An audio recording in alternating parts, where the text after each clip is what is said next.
오늘 우리 단기 선교팀 여러분들이 기도해 주시고 또 여러분들이 후원해 주셔서 떠납니다. 오늘 5시에 출발합니다. 저를 비롯하여서 7명이 갑니다. 그 가는 발걸음에 놀라운 성령의 역사가 임할 줄로 믿습니다.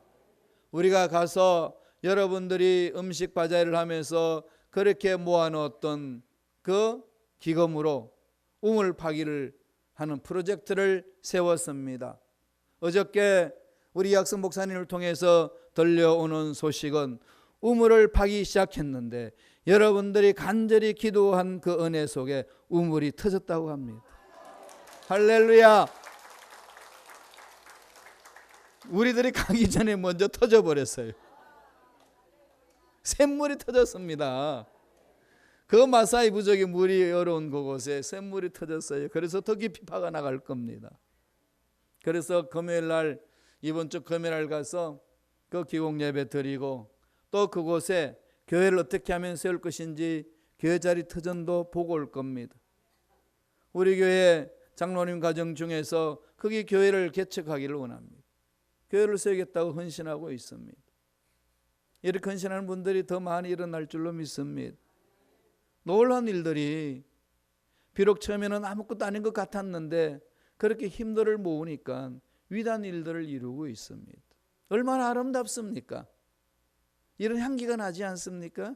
이런 향기를 통하여서 그 아프리카 마사이 부족은 예수 그리스도의 사랑을 듬뿍 체험할 겁니다. 우리 그리스도인들은 늘 향기를 드러내면서 사는 겁니다. 그리스도의 향기 중에 어떤 향기가 이렇게 펄펄 나야 될까요? 감사의 향기. 참 감사한 일이지 않습니까? 단기 선교 갈 때만 해도 우리가 어떻게 할 수 있을 것인가? 재정도 없는데. 그랬는데 재정이 없다고 하는 우리들이 하나님의 은혜 안에서 우물까지 파기합니다. 그걸로 끝납니까? 교회까지 세우고자 합니다. 하나님 그렇게 한 걸음씩 한 걸음씩 우리의 믿음을 통하여 역사를 이루고 있습니다. 세상살이 여러 가지 문제 있지만 하나님 앞에 깊이 쓰임받는 사람들의 특징이 있습니다. 그 사람들 바라보면 특징이 있어요. 여러 가지 문제를 많이 안고 있음에도 불구하고 하나님 앞에 멋지게 쓰임받는 사람들이 많이 있습니다. 그런 사람들의 모습에 특징이 있는데 그게 뭔지 압니까? 감사의 향기가 넘쳐납니다. 입만 열면 감사하는 거예요. 그 사정이 어려운데도 감사합니다. 그런 감사가 어디서 출발할까요? 하나님의 사랑이요? 하나님의 은혜요? 살아계신 하나님의 능력에 의지할 때에 그런 감사가 나오는 것 아니겠습니까? 사도 바울은 감사의 달인입니다. 어떤 처지, 어떤 환경, 어떤 역경 속에도 감사를 잊지 않았습니다. 오늘 읽었던 이 골로새서만 봐도 그렇습니다. 15절 하반절을 보면은 이렇게 외칩니다. 감사하는 자가 되라. 16절 하반절에도 감사하는 마음으로 하나님을 찬양하라. 17절 하반절에도 하나님 아버지께 감사하라. 이 골로새서는요, 바울이 감옥 속에서 기록한 책입니다. 옥중서신입니다. 바울이 쓴 옥중서신 4권 뭐죠? 빌빌, 에골. 빌빌하고 에골 긋는다. 빌립보서, 빌레몬서, 에베소서, 골로새서. 이게 4권을 옥중에서 기록을 했습니다. 그런데 이 책들 다 바라보면은 그 속에서 바울이 강하게 외치는 단어가 있습니다. 그게 뭔지 아시나요? 감사하라. 감사하라고 외칩니다. 옥에 있는 바울이 바깥에 있는 사람들에게 감사하라고 합니다. 바울 몸에는 치유되지 않는 치명적인 불치병이 있었습니다. 그것 때문에 바울은 간절히 기도했는데 하나님의 응답이 오기를 받은 은혜 족하니라. 감사라는 겁니다. 그 이후부터 바울은 늘 입속에서 감사를 달고 다닙니다. 입만 열면 감사해요.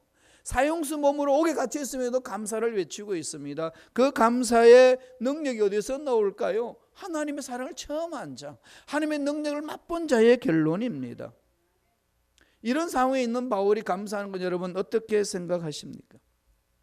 바울의 감사는 우리가 생각하는 일반 상식 개념과 다릅니다. 감사할 일이 있어서 감사하는 것, 그 정말로 아름다운 겁니다. 그러나 바울은 그런 감사할 조건을 가지고 감사하는 것이 아니라 하나님으로 인하여서 감사하고 있습니다. 하나님으로 인하여서 감사하니까 모든 환경을 초월하고 처지를 초월합니다. 어떤 위치에 있어서 조건을 가지고 감사한다 못한다 칭얼거리지 않습니다. 어떤 역경 속에서도 감사가 넘쳐나는 삶을 살았습니다. 이게 바로 믿는 자의 능력입니다. 하나님의 능력을 믿는다면 세상에 무슨 문제가 있다 할지라도 그것이 무슨 문제가 될 수가 있겠습니까? 감사가 넘치라는 겁니다. 어떻게 이런 어려운 환경 속에서 이 이민 생활 속에서 앞길이 깜깜할 때도 있고 불확실한 미래가 주어지는 것에 대해서 어찌 마음 둘 바를 못하고 방황해야 할 수밖에 없는 상황 속에서도 우리들에게 바울은 감사를 하라고 외치고 있습니다. 어떻게 그렇게 할 수 있을까요? 바울이 가르쳐 줍니다. 어떻게 하면 좋을까요? 오늘 바울의 편지를 통해서 바울의 말씀 전해주는 하나님의 말씀을 통해서 살펴보겠습니다. 세 가지 길을 가르쳐 줍니다. 어떻게 감사하는 자가 되어야 된다는 겁니까? 첫째로 그리스도의 평강으로. 그리스도의 평강이 마음속에 강하게 임하라는 겁니다. 골로새서 3장 15절 볼까요? 바울이 어떻게 외치는지 천천히 읽습니다. 그리스도의 평강이 너희 마음을 주장하게 하라. 너희는 평강을 위하여 한 몸으로 부르심을 받았나니 너희는 또한 감사하는 자가 되라. 평강을 말씀합니다. 그것도 어떤 평강인가요? 그리스도의 평강입니다. 우주 만물을 창조하신 그리스도의 평강을 말하고 있습니다. 어떤 평강일까요? 절대적인 평강, 완전한 평강입니다. 어떤 환경에 있든지 어떤 상황에 있든지 흔들리지 않는 평강입니다. 이 평강이 어떻게 하라고요? 마음을 주장하게 하라. 그래서 잠언서 4장 23절은 무릇 지키는 만원보다 더욱 내 마음을 지키라. 생명의 근원을 이해해서 남이니라. 마음을 지켜야 하나님이 기뻐하시는 일을 감당할 수가 있는데 그 마음을 어떻게 지키라고 얘기합니까? 평강으로. 그리스도의 평강으로 지켜내라. 그렇게 말합니다. 부활하신 주님이 제자들에게 찾아오셔서 제일 먼저 말씀을 던진 게 뭔 줄 압니까? 평강하라. 요한복음 14장 27절에 평안을 너에게 끼치노니 곧 나의 평안을 너에게 주노라. 내가 너에게 주는 것은 세상에 주는 것 같지 아니하니라. 너희는 마음에 근심하지도 말고 두려워하지도 말라. 평강하라. 평강하라. 20절 19절에 보세요. 이날 곧 안식 후 첫날 저녁 때에 제자들이 유대인들을 두려워하여 모인 곳에 문을 닫았더니 예수께서 오사 가운데 서서 가라사대 너희에게 평강이 있을지어다. 제자를 데려다니면서 늘 가르칠 때 평강을 강조했습니다. 샬롬을 이야기하는 거예요. 하나님을 만난 자들의 삶은 샬롬이라는 겁니다. 하나님은 살아계시기 때문에 어제나 오늘나 영원토록 동일하시기 때문에 그분을 만난 자의 삶의 특징은 평강이니라. 그래서 살아있을 때도 평강을 외치시고 부활하시고 성천하시기 전에 제자들에게 찾아오셔서 하시는 말씀이 평강이 있을지어다. 이 험악한 세상 무슨 일이 일어날는지 아무도 모릅니다. 원자로가 터져가지고 바다에 강사선이 넘쳐났습니다. 물고기들이 방사선에 쬐었습니다. 이 물고기가 일본 바다만 있나요? 돌아다니면서 태평양 돌아다니고 대서양까지 갑니다. 미국에서 잡아도 그 물고기고 한국에 잡아도 그 물고기 될 수 있습니다. 여러분 이런 상황 속에 무엇을 먹고 살 수 있습니까?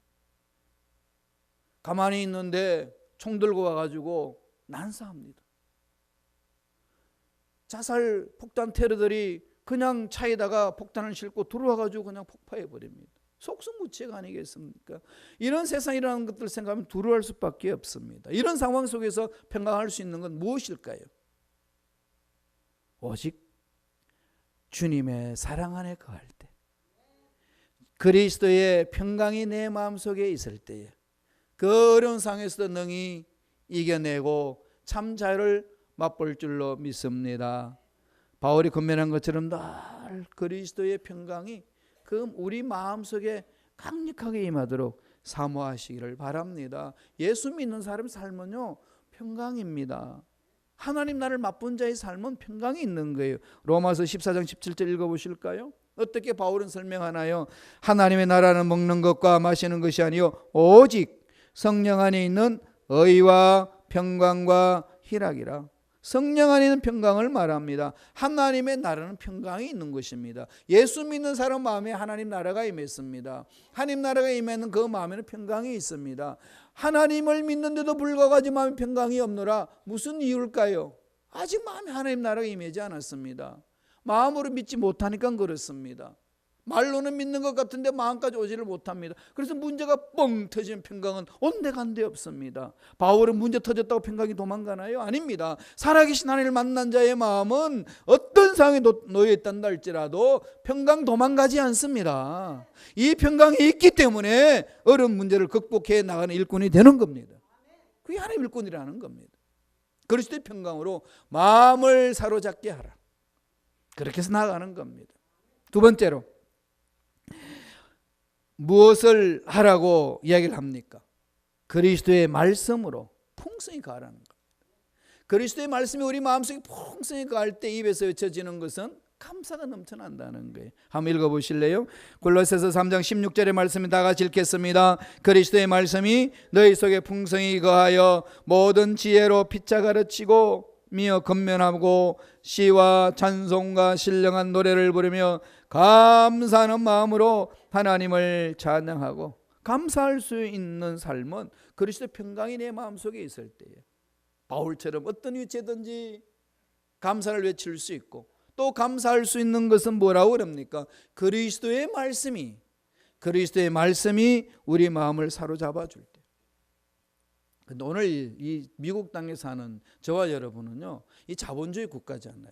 이 실용주의 정신으로 세워지는 나라지 않습니까? 모든 교육도 시스템도 이 프래그마티즘으로 가는 것이 미국입니다. 그러다 보니까 자본주의 실용주의는 뭘까요? 돈이 있으면 최고예요. 그러다 보니까 저와 여러분 신앙생활 함에도 불구하고 돈이 있으면 마음이 평안하고, 돈이 없으면 마음이 평안하지가 않아. 신앙생활 하시는 분들도 그런 분 많아요. 교회에서 헌금 열심히 하면 마음이 평안이 있어. 어깨에 힘이 꽉 들어가요. 그런데 헌금 생활 잘 못하면 어깨가 축 늘어져요. 왜 이럴까요? 우리 마음에 뭐가 주장이 됩니까? 하나님의 평강이 주장할 때에는 이 힘이 나지 않습니다. 그리스도의 말씀이 나를 사로잡을 때에 힘이 나는 것 아니겠습니까? 어딜 가든지 예수 안에서 말씀을 보여잡고 나가는 삶이니까 그 말씀 안에서 평강을 얻고 힘이 있고 감사가 넘쳐나는 겁니다. 그래서 사도 바울이 권면하잖아요. 그리스도의 말씀이 너희 속에 풍성히 거하여. 그냥 거하는 게 아니라 그리스도의 말씀이 너희 속에 풍성히 거하여 모든 지혜로 피차 가르치며 건면하고. 먼저 무엇이 풍성히 거하라는 거죠? 그리스도의 말씀이 우리 속에 풍성히 거하는 거예요. 이 그리스도의 말씀 안에 하나님의 지혜가 있고 하나님의 능력이 있습니다. 그 말씀이 마음을 사로잡게 하라는 겁니다. 말씀은 살아있습니다. 살아있는 그 말씀이 사로잡을 때만이 우리의 마음에 생동감이 넘쳐난다는 겁니다. 영적으로 회복할 수 있는 것은요, 다른 것 없습니다. 살아있는 하나님의 말씀만이 우리의 영혼을 살려냅니다. 베드로가 그것을 우리에게 가르쳐 줍니다. 베드로전서 1장 23절을 보세요. 너희가 거듭난 것은 썩어질 씨로 된 것이 아니요 썩지 아니할 씨로 된 것이니 살아있고 항상 있는 하나님의 말씀으로 되었느니라. 살아있고 항상 있는 하나님의 말씀. 베드로는 그 말씀이 자기 마음을 사로잡으니까 그렇게 지 혼자서 난리치다가 꼬꾸라졌던 그 삶을 청산하고 온전히 주님을 위하여 헌신하는 일꾼으로 거듭났습니다.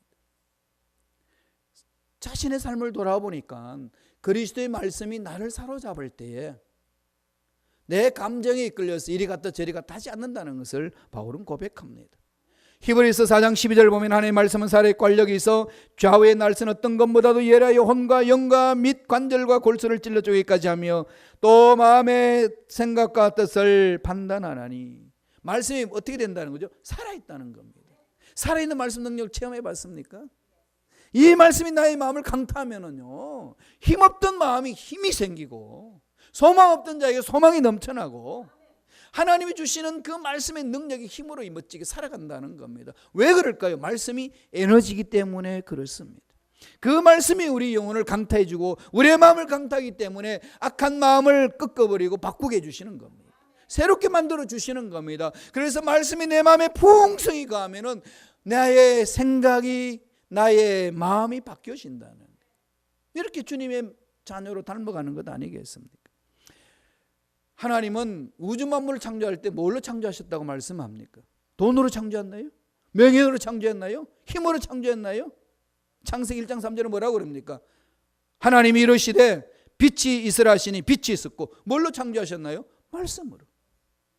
하나님은 말씀으로 우주 만물을 창조하셨고 하나님의 형상을 입은 저와 여러분에게 그 말씀의 능력을 부어주셨습니다. 그래서 말씀을 부여잡고 나가는 자 새 생명을 얻을 뿐만 아니라 에너지를 얻습니다. 이게 나가는 거예요. 제가 투병생을 오래 하고 나서 후유증이 있었습니다. 정신 집중이 안 되는 겁니다. 책을 한 권 읽었는데 무슨 말인지 한글이니까 다 읽겠지요. 덮으면은 내용이 생각이 안 납니다. 얼마나 답답하겠습니까? 그게 10대 말에 그랬습니다. 한참 공부해야 될 그 나이에. 너무 고통스럽고 어려웠을 때에 선배 중에 하나님의 말씀은 살아있는 거야. 말씀이 네 마음을 강타할 때에 너의 그 마음에 분열되는 걸 잡아주실 거야. 이 얘기를 듣고 하나님의 말씀을 하루에 한 귀질씩 암송했습니다. 6개월간 암송을 했더니요, 그 말씀이 살아서 나의 마음을 강타합니다. 그 말씀이 내 마음을 사로잡아 주는데 얼마나 집중력이 좋은지. 제가 독일에서 박사학위 논문 지을 때 그 독일의 집에는 이 거실도 방 하나로 쳐요. 방 3개짜리를 빌렸는데 거실이 있고 방 2개입니다.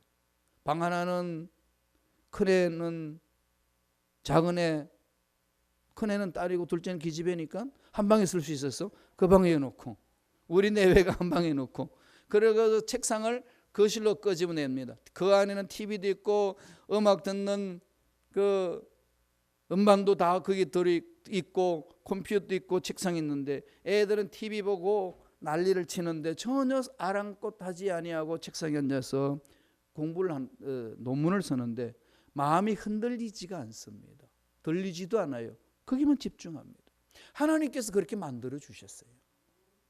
힘들고 어려운 상황 속에 말씀 안에 들어와 보십시오. 말씀이 마음을 사로잡게 만들어 보십시오. 갈 길을 열어 주실 겁니다. 여러분, 우리 매주일 주보에 성경 읽기 표와 성경 암송이 나갑니다. 따라오세요. 그 말씀에 한번 집중해 보세요. 하나님께서 그 말씀을 통해서 마음을 사로잡아 주시고 어떤 상황 속에서 어떻게 판단하고 어떻게 결정 내릴 것인지를 정확하게 말씀으로 가르쳐 주실 겁니다. 그 판단 흐려지지 않습니다. 사업할 때에, 직장을 택할 때에, 자녀들을 양육할 때에 우리들의 한순간순간 판단, 일생을 지배할 때가 있지 않습니까? 어떻게 판단 내릴 수 있습니까? 말씀 안에 나갈 때 그 말씀이 우리 마음을 사로잡아 주기 때문에 하나님이 기뻐하시는 것을 판단하고 나갈 수가 있습니다. 시편 기자도 우리에게 그 말씀을 합니다. 시편 119편 130절과 131절입니다. 우리 천천히 한 목소리 읽어볼까요? 다 같이 읽습니다. 주의 말씀을 열면 빛이 빛이요 우둔한 사람들을 깨닫게 하나이다.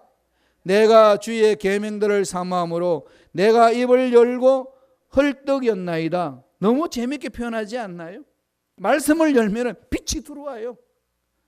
그렇게 멍청한 것 같았는데 그렇게 지혜로울 수가 없습니다. 주님이 선택해가지고 제자 훈련을 시켜서 사도로 세웠던 그들이 말씀을 전하는데 당할 자가 없다고 그랬습니다.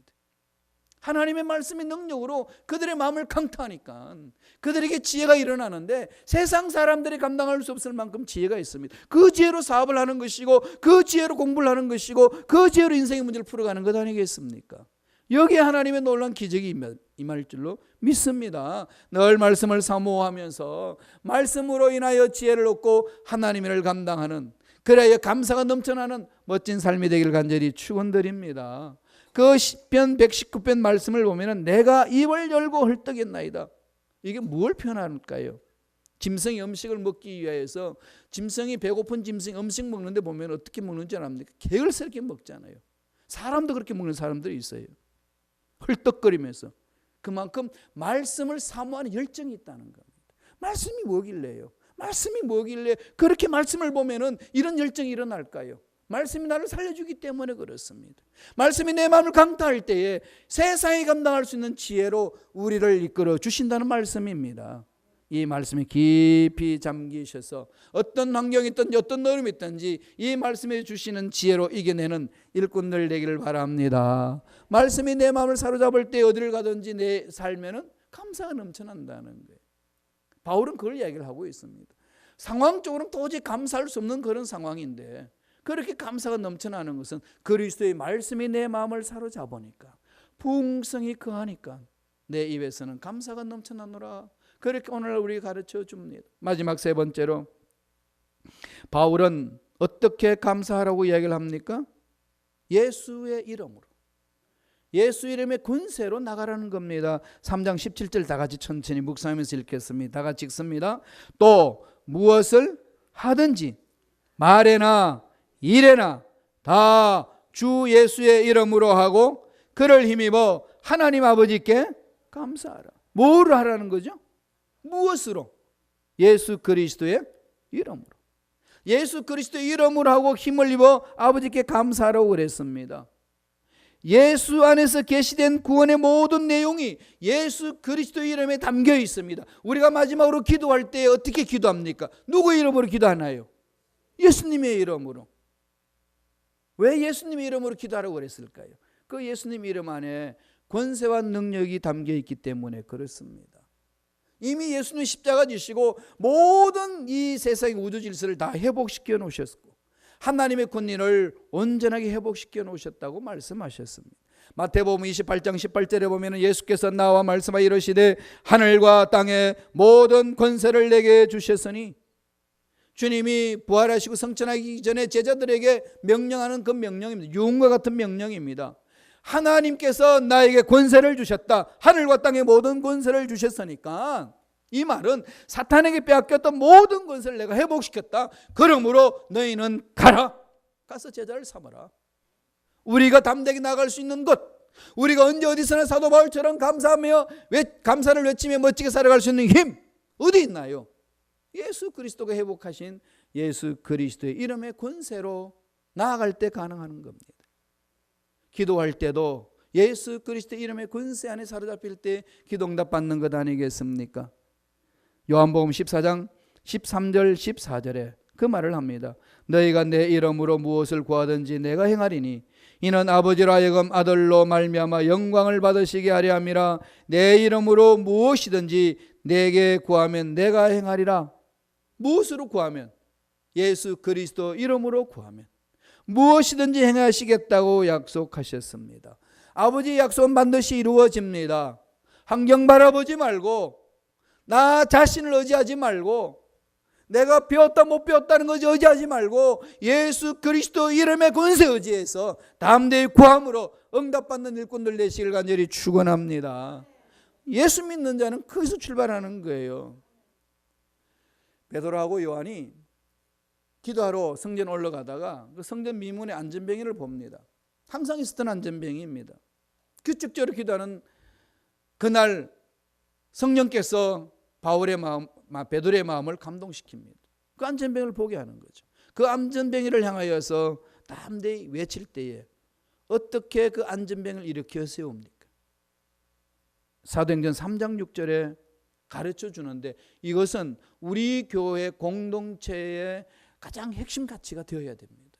한번 읽어볼까요? 어떤 것인지? 다 같이 읽습니다. 베드로가 이르되 은과 금은 내게 없거니와 내게 있는 이것을 내게 주노니 나사렛 예수 그리스도의 이름으로 일어나 걸어라 하고 나사렛 예수 이름으로 명하노니 일어나 걸어라. 이게 외치는 게 교회입니다. 교회는 은과 금으로 역사를 이루는 곳이 아니라 그리스도의 이름으로 기적을 체험하는 곳입니다. 예수 그리스도 이름 안에 우리 죄가 다 씻음받을 것이고, 예수 그리스도 이름 안에 우리 병들이 취함을 받을 것이고, 예수 그리스도 이름으로 선포해 나갈 때 악한 귀신들은 쫓겨나갈 것입니다. 그 능력이 교회 공동체에서 일어나는 겁니다.